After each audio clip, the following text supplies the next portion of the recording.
E eu falo agora com o deputado federal, representando o Rio Grande do Sul, Daniel Tertreziak. Muito bom dia, meu amigo. Bom dia, Fábio Renner, bom dia a todos da Acústica, todos estão atentos aí na Zona Sul, na Costa Doce, no Brasil todo via internet, e é bem isso, é uma situação de indignação, de frustração. Eu, como deputado federal, me envergonho do Congresso Nacional, dos meus colegas deputados federais, que ontem colocaram a sua digital para a criação de novos cargos do Supremo Tribunal Federal. Tão feio quanto a criação dos cargos é ouvir na tribuna de quem representa o povo, ditos defensores do povo, falar que o Supremo Tribunal Federal tem recursos próprios. Que história é essa? Recursos próprios. Ninguém tem recursos próprios no poder público, é recursos do povo.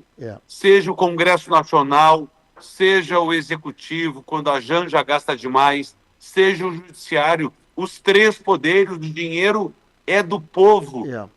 E aí tratam o dinheiro do povo desta maneira. É vergonhoso a gente ver isso. Vergonhoso. Daniel, isso inicia nas câmaras de vereadores. Eu vou dizer para ti, isso é um problema. Por isso que eu falo de passar a régua, né? Porque há no município um percentual que tu passa para a Câmara de Vereadores, né? O duodécimo. E aí inicia o problema. Aí o vereador acha que aquele dinheiro ele tem que gastar, ele tem que torrar todo aquele dinheiro. Não é assim que funciona, né? Eu tenho direito a 6%, 7%. Não, tu tem direito, tu pode receber, mas se tu gastar 1%, 2%, tu devolve para a prefeitura que vai investir no povo. Então, assim, olha, sinceramente, eu estou bastante iludido, cara. Agora o Rio Grande do Sul mesmo, os deputados estaduais tendo que combater um negócio que está aparecendo lá, um jabuti que apareceu, trabalha 3 dias, ganha 1 de folga, para uma determinadas categorias. Pô, um troço que não tem nada a ver, cara. Olha, para te criar um imposto, criar um cargo, tu tem que falar realmente o que tu tá dizendo. Tchê, isso vai beneficiar a quem? Aos meus, ao povo, ao fulano, aos matogrossenses, aos paulistas. E então, assim, ó, sempre que acontece num estado de que dá uma ganho para uma categoria, eles repercutem no Brasil inteiro, e sucessivamente. Mas o que eu quero dizer sobre isso, Fábio, assim, se tu me permite, é o seguinte: não dá para a gente fazer uma apologia contra a política, contra os poderes. O poder público ele é importante. O duodécimo que chega para a Câmara de Vereadores é importante para o exercício do mandato do vereador, senão ele também se inviabiliza. Assim como o deputado estadual, o deputado federal, o senador. Então, é necessário ter uma estrutura. Agora, não dá para a gente achar que não precisa cortar privilégios e cortar na cara. Há pouco tempo atrás, agora, questão de menos de um mês, se votou o aumento do número de deputados federais. Outro absurdo. Eu votei contra o aumento de deputados federais. Nós não precisamos de mais deputados federais, nós precisamos de mais responsabilidade.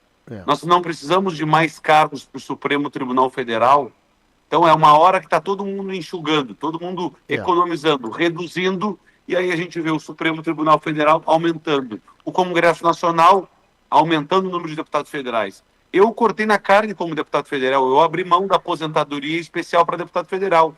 Eu criei um projeto de lei para que as milhas aéreas das viagens dos deputados não fiquem no CPF do parlamentar, que vá para as instituições beneficentes. É hora da gente mostrar que o Brasil pode dar bons exemplos, mas infelizmente o que a gente vê na tribuna e no plenário da Câmara dos Deputados é sim muitos deputados de esquerda, diga-se de passagem, defendendo o Supremo Tribunal Federal. Não é uma questão de juízo de valor. O Supremo é importante, se não é. Os abusos de poder do Supremo vai além disso. A criação de cargos, quem paga é a população. E o problema é o seguinte, isso aí repercute, eu vou te falar uma coisa, repercute no dia que eu vou para a urna para votar. Ou eu vou com tesão para votar, ou eu vou para lá porque me disseram que é obrigatório votar. Entende? É isso que está acontecendo. Aí o pessoal, por que o pessoal não faz mais partido? Pessoal, por que não tem mais liderança participando das eleições? Amigo, tu vai te enojando do assunto, né? Vai te enojando. Bom, mas não dá para botar todos no mesmo balaio, né? Por isso que é importante que as pessoas acessem o portal da transparência. Mas a coisa boa aparece pouco, Daniel. Esse que é o problema. Agora eu tô vendo aqui, manchete do Globo do Estadão. Deputado, colega teu, faz emenda para a prefeitura onde a mulher dele é prefeita e há Ontem foi foram a Polícia Federal no gabinete dele, não sei mais aonde, e o cara tá com não sei quantos milhões que ele tá recebendo de comissão para emenda parlamentar que ele fez. E, pô, cara, é judiaria que faz com dinheiro público, né?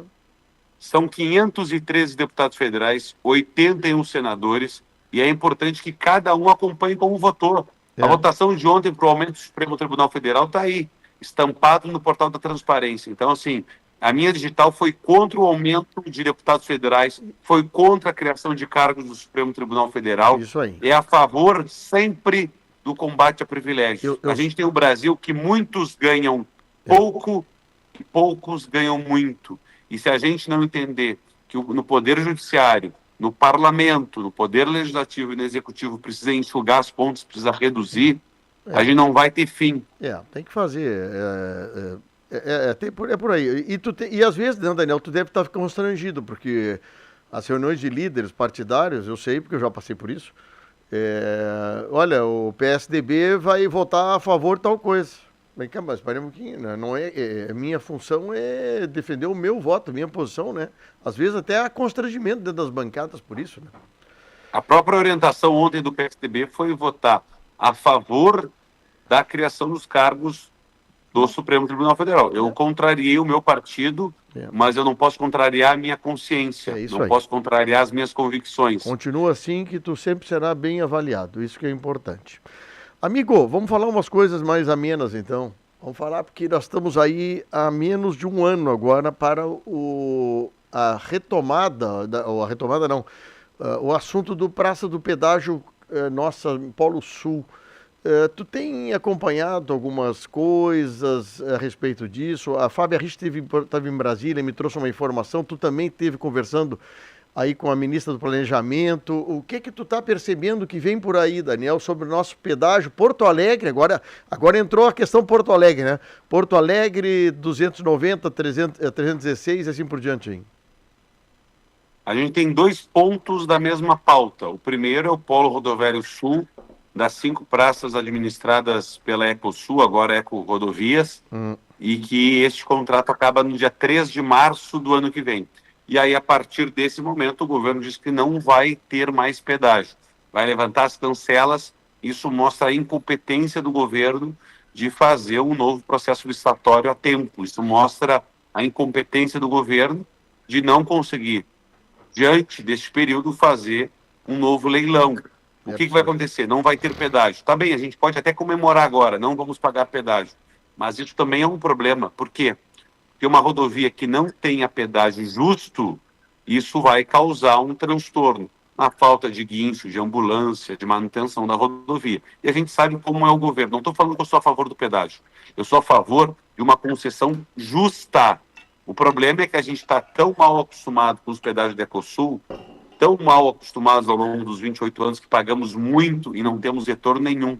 Eu tenho certeza que se os usuários pagassem 3, 4, 5 reais e tivesse uma estrada em boas condições, nós estaríamos celebrando, comemorando. O problema é que a gente paga e não tem retorno. Sim.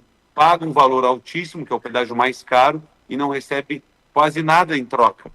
Então, o que a gente tem é isso, o término deste contrato do Polo Rodoviário Sul. Sim. E agora a novo pedágio? Dos pedágios na 116 entre Camaquã e Porto Alegre, que é um absurdo tratar deste tema sem concluir o tema anterior. Pois é. Porque é a mesma rodovia, né? Deixa eu te falar dois assuntos. Então, março do ano que vem levanta as cancelas. O governo está preparando a contratação de uma empresa para fazer manutenção depois que sair o pedágio. Mas o assunto sobre edital de licitação do Polo Sul aqui, tinha no papel previsto alguma coisa para dezembro, mas isso não está confirmado ainda, Daniel? Eu vi esse movimento por parte aí de algumas lideranças, da própria Fábia, ouvi isso também aqui em Brasília, onde eu estou agora. A gente está tentando marcar uma reunião no Ministério dos Transportes, justamente para tratar desta pauta. Inclusive, hoje o prefeito de Camaquã, Abner Dilma, está aqui para tratar da pauta do fumo, tem audiência pública aqui, onde a gente já quer conciliar uma ida também sobre essa pauta do pedágio, que é uma pauta preocupante e nos deixa todo mundo em alerta. Que o governo fez no final do ano de 2022, depois das eleições, uma audiência pública para tratar sobre a licitação, o leilão, sobre a concessão da BR-116 de Camaquã até Porto Alegre, e depois o assunto adormeceu, o assunto ficou em banho-maria. Mas dizem que vale essa audiência pública feita em 2022, diz que está valendo, aquela necessidade de fazer as audiências, né? Só que parei um pouquinho, meu amigo, mudou, nós estamos 3 anos depois, tem que parar para conversar de novo, né? E são audiências públicas protocolares, infelizmente. Não são audiências públicas resolutivas, com efetividade. São audiências públicas só para dizer, olha, a legislação obriga a fazer audiências públicas, estamos fazendo aqui. Fizeram lá em 22, num outro governo, num outro momento. Mudou muita coisa, inclusive o próprio governo mudou. E agora, ano que vem, muda de novo o governo. Então, assim, é tudo meio nas coxas feito no Brasil, infelizmente. Por isso a gente tem que se mobilizar, na minha avaliação, para que não saia nada de nova licitação, de novo leilão, de nada, para que tenhamos novos pedágios na BR-116 entre Camaquã e Porto Alegre. E tá detonada a nossa 116 Porto Alegre-Camaquã, cara, tá detonada, pelo menos um lado tá detonado pra caramba, assim, né? Aqui para Pelotas está continuando as obras estão continuando, né? Pelo menos vagarosamente, mas tá indo, não vamos reclamar disso. Mas, Daniel, eu vi um movimento grande agora aí, eu também acho que é um assunto que deveríamos botar em pauta, é a questão dos trens. Há uma novidade, uma conversa nova sobre tentarmos reativar trens do Paraná para baixo. Isso tem pautado por vocês, esse assunto, hein? O governador do estado está, inclusive, com o diretor dos portos RS, né, estava em Santa Catarina, né, ontem, tratando desse assunto. A questão logística, Fábio Renner, ela é fundamental. A gente falava da rodovia. Sim. Se a gente não tiver uma rodovia duplicada, uma tarifa reduzida de pedágio, a gente não vai ter um ambiente favorável para que as coisas aconteçam na nossa região. Sim. Se a gente não investir em ferrovia, se a gente não pensar em modais que sejam atraentes para quem trabalha, para quem precisa, né, da logística, a gente vai ficar para trás. Se a gente olhar o Paraná, se a gente olhar São Paulo, se a gente olhar Santa Catarina do nosso lado, são estados que a economia está pujante, porque investiram em infraestrutura, porque investiram num ambiente favorável de negócios. E o nosso estado foi ficando ao longo das últimas décadas para trás na pauta da infraestrutura.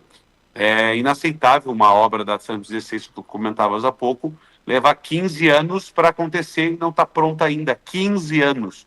Então a gente precisa sim investir em novos modais. Não tenho dúvida alguma que se tivermos no futuro uma questão de ferrovia do Paraná para o Rio Grande do Sul, vai ser um corredor importante de logística para o escoamento do que nós produzimos aqui no Rio Grande do Sul. E, obviamente, também será importante para os outros estados. Nós temos que fazer acontecer as coisas. O Congresso entra em recesso parlamentar agora em julho, a Assembleia Legislativa aqui também no Rio Grande do Sul. O que tem expectativa aí para o segundo semestre, o deputado Daniel? A minha expectativa é que o Brasil possa decolar. Minha expectativa é que o governo não aumente os gastos, que o governo federal do PT não queira criar mais impostos. Quis agora aumentar o IOF, uma narrativa dizendo que era imposto para rico, que o IOF quem paga é rico. É mentira. Vamos trazer um exemplo básico aqui. Um hospital Nossa Senhora Aparecida em Camaquã. Se ele tiver que pegar empréstimo no mercado, tiver que fazer uma transição, é uma operação financeira. Eu tenho certeza, e todos nós sabemos, que no Hospital de Camaquã entram ricos, entram pobres, entra a classe média, entra o povo, todo mundo entra. E o hospital que vai pagar mais imposto. Então, assim, a minha expectativa para o segundo semestre é que o governo não queira aumentar imposto, que o governo não queira aumentar os gastos, que o governo corte despesas, que o governo consiga reduzir o que gasta.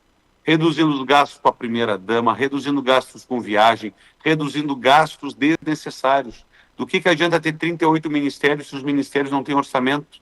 Se chega para falar com o ministro diz, olha, a gente não tem orçamento, o dinheiro está lá no Congresso. Está errado. É isso que eu espero, um Brasil com mais responsabilidade fiscal. Um Brasil que a gente consiga plantar hoje e colher no futuro, mas com a certeza que estamos no caminho certo. Hoje o Brasil vive uma turbulência. turbulência econômica, turbulência de insegurança jurídica, inclusive, insegurança para quem quer investir. Um juros altíssimo, ninguém mais consegue tirar um juros para financiar uma casa, para financiar um imóvel. Isso, obviamente, reflete na economia, nas imobiliárias, na construção civil, no mercado como um todo. Então, assim, é um Brasil que a gente não sabe onde vai parar.